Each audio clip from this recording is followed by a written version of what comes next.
जामुड़िया विधानसभा क्षेत्र के चांदोला कृष्णा नगर में गरीबों के बीच खाद्य सामग्री वितरण किया गया, जहां मुख्य अतिथि के रूप में उपस्थित तृणमूल कांग्रेस जिला अध्यक्ष सह पांडेश्वर विधायक जितेंद्र तिवारी ने गरीबों को खाद्य सामग्री वितरण कर इसकी शुरुआत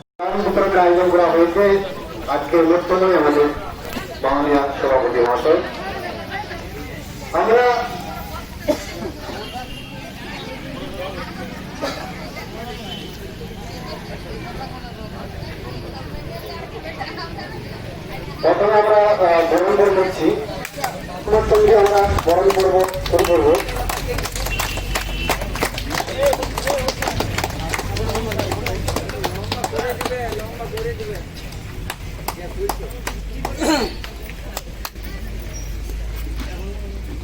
আমরা বরণ করে দেবো মাননীয় সুকুমার করে দিচ্ছেন গৌতম ঘোষ মহাশয়। গৌতম ঘোষকে দেখে নেবো আমাদের মঞ্চের সামনে, উত্তর দিয়ে বরণ করা হবে সুদীপ্ত মহাশয়কে।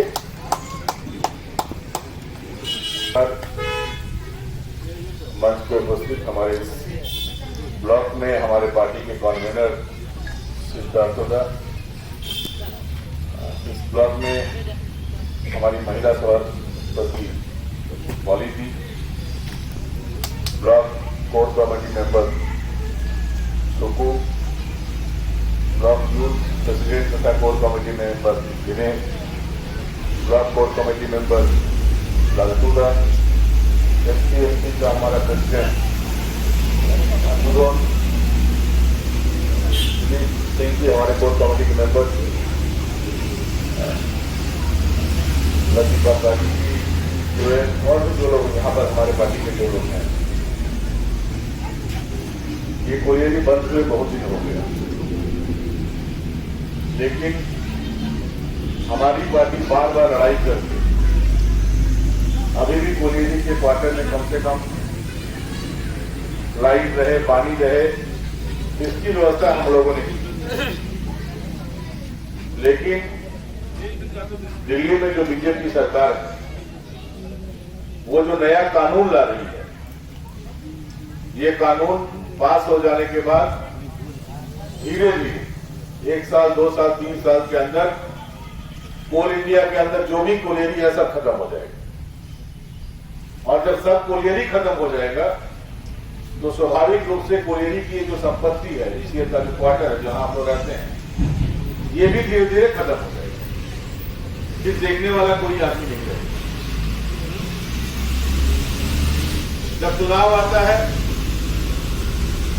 तो यहाँ के लोग, बहुत से लोग दिल्ली में नरेंद्र मोदी जी को देखकर मोदी सरकार को बहुत से लोग वोट देंगे। उनको लगा था कि मोदी जी यदि प्रधानमंत्री बन जाएंगे तो हम लोग गरीब आदमी का जिंदगी में कुछ तकलीफ कम होगा, गरीब आदमी को कुछ सहूलियत मिलेगी। लेकिन दूसरे बार प्रधानमंत्री बनने के बाद एक के बाद एक जो काम वो कर रहे हैं, उससे गरीब आदमी का जिंदगी में दुख तकलीफ और बढ़ने वाला है। अभी भी समय है, अभी भी यदि सारे लोग हम लोग इकट्ठा नहीं होते हैं, सारे लोग यदि मजबूती के साथ दीदी के साथ खड़े नहीं होंगे, ममता दीदी को और मजबूत नहीं करेंगे, तो एक के बाद एक केंद्रीय सरकार ये जो कानून ला रही है, इसे रोका नहीं जा सकता। इस लॉकडाउन के समय में आपने देखा कि केवल और केवल मात्र एक ममता बनर्जी रास्ते में उतरकर अपना जान का परवाह किए बिना कैसे लोगों की सेवा की जाए, इसकी व्यवस्था की। हमारी दीदी ने राशन व्यवस्था के माध्यम से गरीब लोगों को कैसे चावल दिया जाए, अन्य सामान पहुंचाया जाए, इसकी व्यवस्था की। हमारी मुख्यमंत्री ने बार बार कहा था कि इस लॉकडाउन में जो आदमी का हानि हुआ है, इससे उबरने में कम से कम हम लोग को 1 साल तक समय लगेगा। इसलिए 1 साल तक गरीब आदमी को मुफ्त में चावल वगैरह दिया जाए। लेकिन कल शाम को हमारे देश के प्रधानमंत्री जी ने घोषणा की कि 1 साल तक नहीं, खाली इस साल का नवंबर महीना तक हम फ्री में चावल वगैरह देंगे।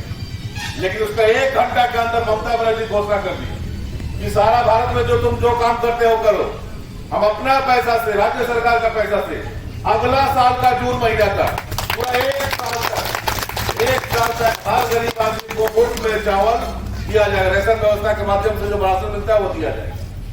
क्योंकि दीदी जानती है कि घर में जब आदमी का तकलीफ हो, चावल भात दाल का भी कमी आ जाए तो आदमी का क्या होता है।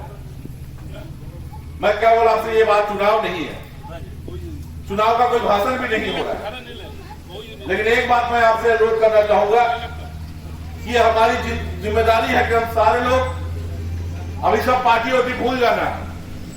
कौन टीएमसी करता है, कौन सीपीएम करता है, कौन बीजेपी करता है, इसका भूल जाना। हम सारे बंगाल में रहने वाले 2 लोग हैं, चाहे वो बंगाल के बांग्ला भाषी लोग हो, हिंदी भाषी लोग हो, उर्दू भाषी लोग हो, उड़िया हो, असमिया हो, कोई भी हो, सारे लोगों को एक होकर अभी दीदी के साथ खड़ा होना है, ममता बनर्जी के साथ खड़ा होना है और उनको बोलना है कि दीदी आप गरीबों के लिए जिस तरह से काम कर रही है, हम सारे बंगाल के लोग आपके साथ, पूरे बंगाल के लोग जब दीदी के साथ हैं, उस समय यहाँ पर इस कोलियरी में के इलाके में जो आप लोग रहने वाले लोग हैं, मैं आपसे भी अनुरोध करने आया हूँ। जामुड़िया से दिलीप साव की रिपोर्ट, पीवी न्यूज।